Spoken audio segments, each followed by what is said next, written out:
دیکھیں اگر قرض دینے کی طاقت ہو تو اللہ کے حبیب صلی اللہ علیہ وسلم کا فرمان ہے جس کو ملفوظات میں امام اہل سنت نے بیان کیا ہے کہ قرضہ دینا صدقہ دینے سے زیادہ افضل ہے، بلکہ میرے آقا علیہ الصلوۃ و تسلیم فرماتے ہیں اگر تم میں سے کوئی کسی کو قرضہ دیتا ہے اور جب تک وہ قرضہ واپس نہیں مل جاتا تو ہر دن اتنی رقم صدقہ کرنے کا ثواب اللہ قرضہ دینے والے کے نام اعمال میں عطا کرتا ہے۔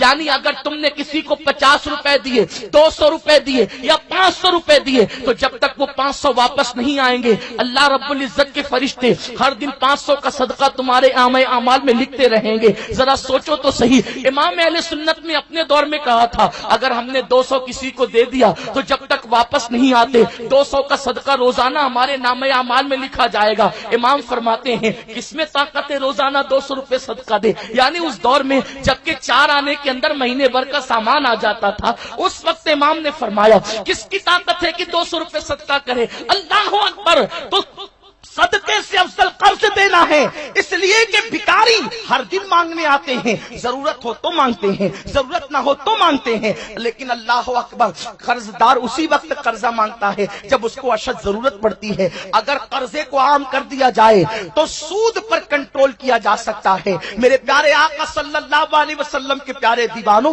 لیکن افسوس کی بات تو یہ ہے قرض لینے والے لوٹاتے نہیں اور دینے والے دیتے نہیں۔ لوگ قرضہ لے کر کہتے ہیں بھائی دیا کس کو ہے جو ان کو دیں گے، لیکن سن لو اگر آپ شہید بھی ہو جائیں تو قرضہ آپ پر معاف نہیں ہو سکتا، بلکہ یہاں تک فرمایا گیا اگر کسی کا 1 پیسہ قرضہ لیا اور ادا نہ کیا تو اس کے عوض میں آپ کو 27 نمازیں باجماعت دینی ہوگی۔ اب آپ مجھے بتائیں 1 پیسے کے بدلے میں 27 نمازیں باجماعت ادا دینی ہوگی اور 100 پیسوں کا 1 روپیہ بنتا ہے، یعنی اگر کسی کا 1 روپیہ لے کر کے نہ دیا تو 2700 نمازیں باجماعت آپ کو دینی ہوگی۔ مسلمانوں مجھے بتاؤ نمازیں پڑھی ہی کتنی ہیں جو آپ کسی کو دے سکیں گے؟ اس لیے کسی کا قرض لو تو ادا کر دو۔ اس لیے کہ یہ بات بھی عرض کر دو یہاں پر خاص طور پر، اللہ اکبر، بڑی دردناک بات یاد آئی۔